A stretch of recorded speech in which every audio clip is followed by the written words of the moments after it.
আসসালামু আলাইকুম এভরিওয়ান। প্রিয় অষ্টম শ্রেণীর ভাইয়া এবং আপুরা, আশা করি সকলেই অনেক অনেক ভালো আছো। আমি আশা রাখি তোমাদের সকলের প্রিপারেশন অনেক অনেক ভালো যাচ্ছে।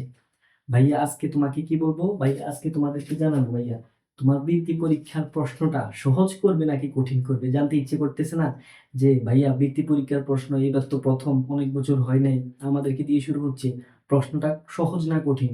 একদম দীর্ঘ করবো না ভিডিও ভাইয়া, চাই না তোমাদের সময় নষ্ট হোক। খুব ইনফরমেটিভ ইনফরমেটিভ একটি ভিডিও, তুমি একদম অল্প সময় হাতে নিয়ে ভাইয়া ভিডিওটি একদম শুরু থেকে শেষ পর্যন্ত দেখে ফেলো। তোমার বৃত্তি পরীক্ষার প্রশ্ন সহজ নাকি কঠিন, এটার প্রশ্নের উত্তর যদি ভাইয়া দিতে চাই ভাইয়া, উত্তর হচ্ছে ভাইয়া সহজও না কঠিনও না। সহজও না কঠিনও না। ভাইয়া এটা কি কথা বললেন?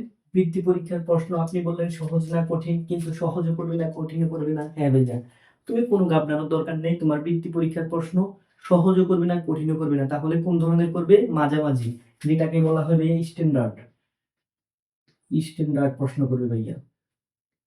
তুমি ভাইয়ার উপরে বিশ্বাস রাখো, ইনশাল্লাহ তোমার বৃত্তি পরীক্ষার প্রশ্নটা সহজও হবে না কঠিনও হবে না।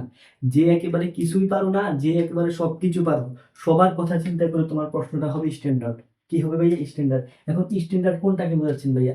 স্ট্যান্ডার্ড হচ্ছে ভাইয়া তোমার বিগত বছরে বৃত্তি পরীক্ষা তো হয় না, কিন্তু বোর্ড পরীক্ষা, তোমার জেএসসি পরীক্ষাগুলো হতো বিগত বছরে। ভাইয়ারা জেএসসি পরীক্ষা দিলাম, অনেক আগেই দিলাম, ওই পরীক্ষাগুলো হতো, ওই পরীক্ষাগুলোর প্রশ্নের মতোই হবে। কিন্তু একটু ভয়ের কারণ হচ্ছে তোমরা, আমরা যে পরীক্ষা দিছিলাম তোমরা এটাকে বৃত্তি পরীক্ষা দেবে, এখন বৃত্তি পরীক্ষা দেবে, এর আগে তো কখনো পরীক্ষা দাও নাই, ধারণাটা কিভাবে নিবে, ধারণাটা কিভাবে নিবে এবং তোমার করণীয়।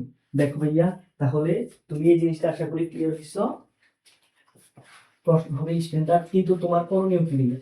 তোমার করণীয় ভাইয়া, তোমাকে তিনটা কথা বলবো করণীয়তে। করণীয়তে তিনটা কথা হচ্ছে, এক, ভাইয়া তুমি বেসিক গুলা ক্লিয়ার রাখো, বেসিক গুলা ক্লিয়ার রাখো। আমি আশা রাখছি এই মুহূর্তে দাঁড়িয়ে তোমরা সবাই, আমি বিশ্বাস করতে পারতেছি অনেক ভালো স্টুডেন্ট, অনেক ভালো করে প্রিপারেশন নিছো, তোমার বেসিক গুলো ক্লিয়ার আলহামদুলিল্লাহ আছে।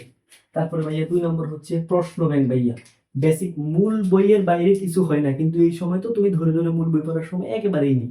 তুমি কি করবে ভাইয়া? এখন প্রশ্ন ব্যাংক। ভাইয়া প্রশ্ন ব্যাংক কি? প্রশ্ন ব্যাংক হলো ভাইয়া তোমার বিগত বছরে যে জেএসসি বা ভালো ভালো স্কুলগুলোর যে প্রশ্নগুলো আছে না ভাইয়া, তুমি ধরে ধরে শুধু ওগুলা সলভ করো। ভাই কথা বুঝতে পারছো? ধরে ধরে ওই জিনিসগুলা সলভ করো। আর 3 নম্বর হচ্ছে ভাইয়া, একেবারে যে জিনিসগুলো তোমার কাছে মানে মনে হয় যে মনে থাকে না, ভুলে গেছো, ওগুলাকে ভাইয়া লিখো, লিখে রাখো। ওগুলোকে কি করবে ভাইয়া? লিখে রাখো। প্রশ্ন হবে স্ট্যান্ডার্ড, এবং তুমি কি করবে? এই তিনটা কাজ করবে। এখন প্রশ্ন ব্যাংকে ভালো করে পড়তে থাকবে, এবং যে জিনিসগুলো তোমার কাছে কঠিন মনে হচ্ছে ওই জিনিসগুলোকে তুমি কি করবে ভাইয়া? লিখে রাখবে। ঠিক আছে ভাইয়া, ভিডিও এই পর্যন্ত। কিন্তু ভাইয়া ছোট্ট একটা রিকোয়েস্ট, ভাইয়া তোমাদের মাঝে একবারেই নতুন, ভাইয়া অফলাইনে অনেক অনেক শিক্ষার্থীকে আলহামদুলিল্লাহ পড়াইতেছি, কিন্তু ভাইয়া তোমাদের ভালো রেসপন্স পাচ্ছি। ইনশাল্লাহ আমি আশা রাখতেছি তোমরা সামনে সায়েন্সে যাবে, তোমাদের যেহেতু স্টুডেন্ট তোমরা সবাই মোটামুটি ভালোই, ইনশাল্লাহ বেশিরভাগ অংশই সায়েন্সে যাবে ভাইয়া। আরো তোমাদের জন্য খুব সহজ সহজ ভিডিও, তোমাদের পড়াশোনাকে একেবারে সহজ করার জন্য ভাইয়া আছি তোমাদের পাশে। কিন্তু ভাইয়াকে একটু সাবস্ক্রাইব করে ভাইয়ের সাথে যুক্ত হলে ভাইয়ার জিনিসটা আরেকটু গ্রো করবে, ভাইয়ের চ্যানেলটা আরেকটু গ্রো করবে। তাই তোমাদের সকলের কাছে আমার ছোট্ট ভাইয়াদের কাছে রিকোয়েস্ট, ভাইয়ের চ্যানেলটাকে সাবস্ক্রাইব করে ভাইয়ের পাশে থাকো।